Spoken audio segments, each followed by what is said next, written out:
অনেক প্রার্থনা জানাই। অনেকক্ষণ ধরে শুনছেন আপনারা, অনেক কথাই শুনলেন। এত কিছু শোনার পর এগুলো তো হজম করতে হবে। আমি শুধু একটু চাটনি দিই, আপনারা একটু চাটনি নিয়ে হজম করে ফেলুন। আজকে যে বিষয় আছে, সৎগুরু গ্রহণ করার প্রয়োজনীয়তা। আগে সৎ গুরু, তিনটে কথা আছে। সৎ গুরু। সৎ মানে অস্তিত্ব, এক্সিস্টেন্স। আর গু মানে অন্ধকার, রু মানে আলো। নিজের অস্তিত্বকে রাখার জন্য অন্ধকারের থেকে আলোর পথে যিনি নিয়ে আসেন, তিনিই হলো জীবনের সদ্গুরু। তাহলে আমি কেন এটা গ্রহণ করব, কেন তাকে নিয়ে চলব? দেখুন, তাঁরই একটা বাণী আছে, সুনীতি বা সুনিয়ম। সে নিজে কাউকেও অনুসরণ করাইতে বাধ্য করে না, কিন্তু যে অনুসরণ করে মঙ্গল তাহাকে নন্দিত করিবেই, সন্দেহ নাই। তাহলে দাঁড়ালোটা কি? ভালো জিনিস, ভালো নিয়ম সে কখনো বলে না আয় আয় আয় আয় আমার কাছে আয়, আমাকে নিয়ে চল, কখনো বলে না। দায়িত্বটা মানুষের। আমি ভালো থাকবো কি থাকবো না, ব্যাপারটা হলো আমরা এই মানুষ, ধূপে জন্তুরা, আমরা নিজেদের খুব চালাক মনে করি, ভীষণ চালাক। আমরা এতটাই চালাক, জানেন তো, বাজারে গেলাম, বাজারে যেয়ে খুব অনেকক্ষণ দেখে শুনি একটা লাউ কিনে আনলাম। লাউটা যখন বাড়িতে কাটতে গেলাম, দেখলাম তার মধ্যে বড় বড় বীজ হয়ে গেছে, কিন্তু কচি লাউটা কিনে নিয়ে এসেছি অনেকক্ষণ দেখে দেখে। আমরা এত বুদ্ধিমান। আর এত বুদ্ধিমান বলেই আমরা প্রতিনিয়ত হোঁচট খাচ্ছি, প্রতিনিয়ত আমরা চলার পথে হোঁচট খাচ্ছি। এবার আমরা গ্রহণ করব কি করব না, নিয়ে চলবো কি চলবো না, তাহলে আমি ব্যক্তির উপরে নির্ভর করবে। যদি বলেন কেন, তার কারণ আমাদের পায়ে পায়ে সবসময় দুটো জিনিস নিয়ে চলেছি আমরা, সুখ দুঃখ, ভালো মন্দ, আনন্দ কষ্ট, আলো অন্ধকার। তাহলে দুটো জিনিস আমাদের সঙ্গে সঙ্গে ঘুরছে। একটা মানুষ কখনো একসঙ্গে দুটো জিনিস নিয়ে বাস করতে পারে না, তাকে একটা জিনিস ছাড়তেই হবে। যদি সে সুখ নিয়ে চলে, দুঃখ তাকে ছাড়বে। যদি তার আনন্দ থাকে, কষ্ট তার থাকবে না। ভালো চাইলে মন্দ থাকবে না। তাহলে আমি মানুষটার উপরে নির্ভর করবে আমি কোনটা নিয়ে চলব।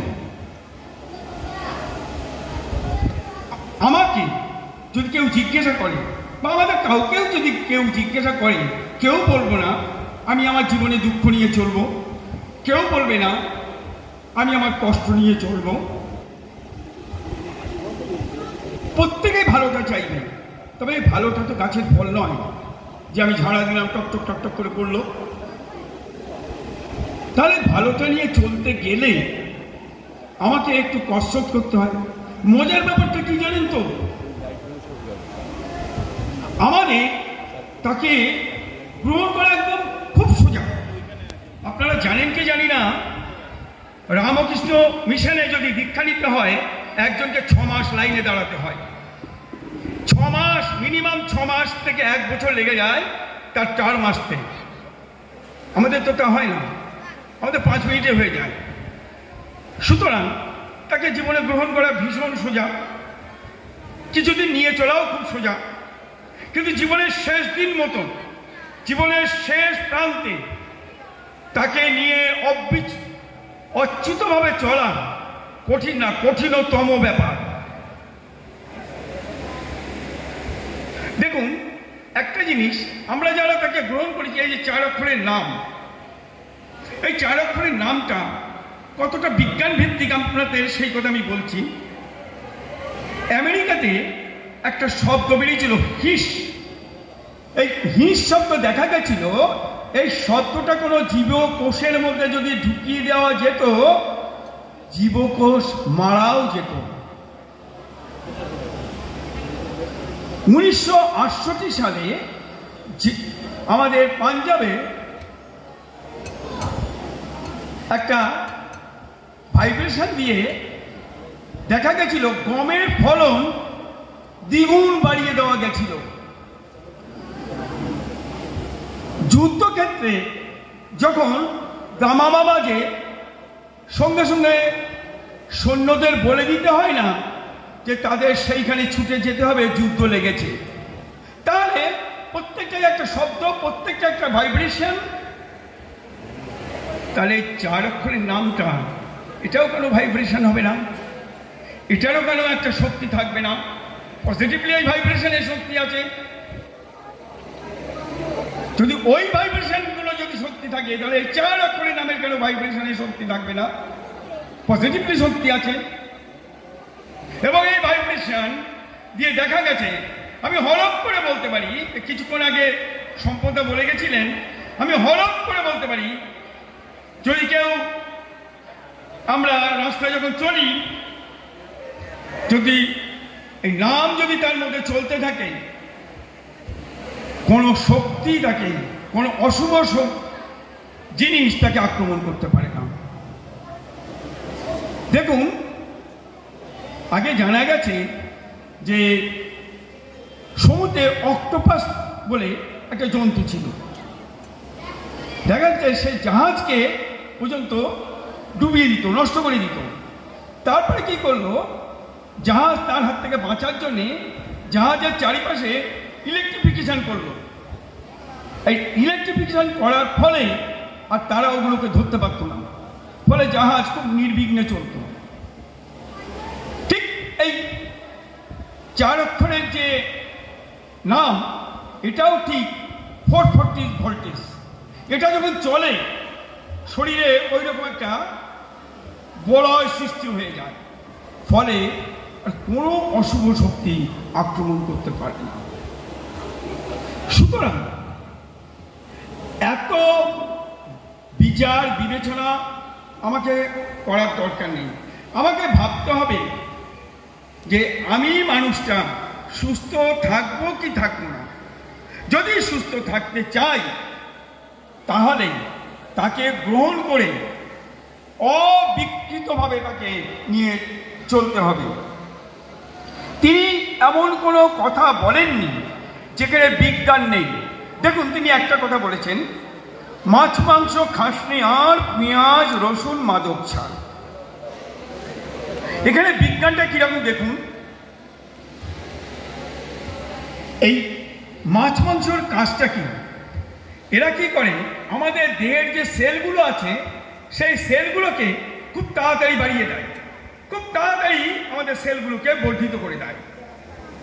এবং বিজ্ঞান বলছে, যার বৃদ্ধি তাড়াতাড়ি তার পতনও তাড়াতাড়ি, আর যার বৃদ্ধি যত স্লো তার পতনও তত স্লো।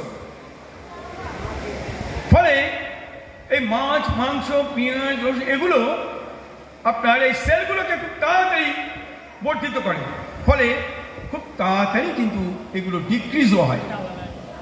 আর এই যেটা আপনার শাক সবজি, এদের সেলগুলোকে খুব আস্তে আস্তে আস্তে আস্তে বর্ধিত করে, খুব আস্তে আস্তে বর্ধিত করে, ফলে সেলগুলো ডিক্রিজ হয়, খুব আস্তে আস্তে আস্তে আস্তে ডিক্রিজ হয়। দেখা গেছে যারা নিরামিষাশী, সেই জন্যে তারা কিন্তু একটু দীর্ঘায়ু বেশি হয়। এই একটি কারণ। তিনি কোনো জায়গাও বলেননি যে যেখানে বিজ্ঞান নেই, এমন কোনো কথাই বলেননি। আমার একটা কথা এই প্রসঙ্গে মনে পড়ছে, জানেন তো, ঠাকুর একদিন পার্লারে বসে আছেন বিকেলবেলা, বিকেলায় বসে ঠাকুর একজনকে বলছে, এই কালী ষষ্ঠীকে ডেকে নিয়ে আয় তো। তা একজন গেছে কালী ষষ্ঠী মাকে ডাকতে, যে সে বলছে যে ঠাকুর তোমাকে ডাকছেন। সংসার কালী ষষ্ঠী মা তাকে বলে দিয়েছে, যাও ঠাকুরকে যে বলো আমি এখন যেতে পারবো না। সে এসে বলে দিয়েছে যে ঠাকুর ওকে তো ডাকলাম, কিন্তু ও বললো ও এখন আসতে পারবেন না। বেশ কিছুক্ষণ পর ঠাকুর আর একজনকে পাঠিয়েছেন, বলে একজনকে পাঠালাম এলো না, যত ডেকে নিয়ে আসতো কালী ষষ্ঠীকে। আবার সে গেছে, তাকেও ঠিক ওরকম বলে পাঠিয়েছে, যাও ঠাকুরকে বলো আমি এখন যেতে পারবো না। সেও এসে বলেছে ঠাকুর ও বললো আসতে পারবে না।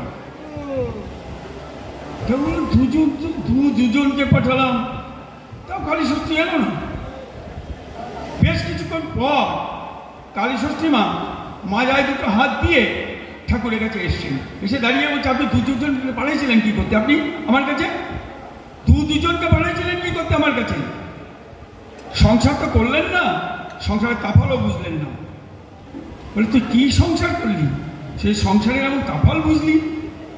বলে শোনেন, কালকে হাটের থেকে একটা দুধের গরু কিনেছিলাম, তা যতবার দোয়াতে যাই ততবারই ও চাচি মারছে আমাকে। তারপরে ওর গলায় হাত বুলোলাম, পিঠে গামছা দিলাম, আদর করলাম, বাঁটে হাত বুলোলাম, বুলিয়ে তুলে এই দুধ রেখে এই এলাম আপনার কাছে। ঠাকুর শুনে টুনে বলছেন, ও তাহলে ইতর জন্তুরা আদর করলে তার মাল ছাড়ে? তাহলে তোমরা যারে ঠাকুর বলো তাকে যদি সেইভাবে আদর না করো, তাহলে তিনি তার মাল তোমাদের কাছে ছাড়বেন কেন? তা সুতরাং যদি তার আশীর্বাদে পুষ্ট হতে চাই, তাকে কিন্তু আমাদের সেইভাবে নিয়ে চলতে হবে। তা নাহলে জীবনের শেষ লগ্নে এসে কপালে হাত দিতে হবে যে তোমাকে এতদিন নিয়ে চললাম, তাও কেন আমার জীবনে এত কষ্ট। আমার রামকৃষ্ণদেবের একটা কথা মনে পড়ছে। রামকৃষ্ণদেব বলছেন, পাকাম দেখেছো গো? পাকাম যখন গাছ থেকে পড়ে, গাছ কিন্তু টের পায় না, আমটা কিন্তু পুষ্ট হয়ে পড়ে, গাছেরও কোনো ক্ষতি হয় না। তা তোমরাও তাকে নিয়ে সেইভাবে চলো, যাতে সংসার থেকে যখন চলে যাবে, সংসার তোমার চলে যাওয়া টেরও পাবে না, সংসারের গায়ে কোনো আঁচড়ও লাগবে না। আমরা তো দেখেছি কত সংসার অকালে ভেসে যায়, কত সংসার কীরকমভাবে ছিন্ন ভিন্ন হয়ে যায়। কেন? তার কারণ আমাদের চলার খাক্তি থেকে যায়। এই চলার পথ তিনি শিখিয়ে দেন। সেই জন্যেই জীবনে সদ্গুরুকে একান্তভাবে প্রয়োজন। শেষে বলি, তুমি আমার অনাদিকালের বন্ধু, অনন্তকালের একমাত্র চালক। তোমাকে আমার জীবনে বন্ধুরূপে পেতে চাই। আমার এই জীবনে তোমার সমান, তোমার থেকে মহৎ যেন কিছু না হয়। জয় গুরু, বন্দে পুরুষোত্তম।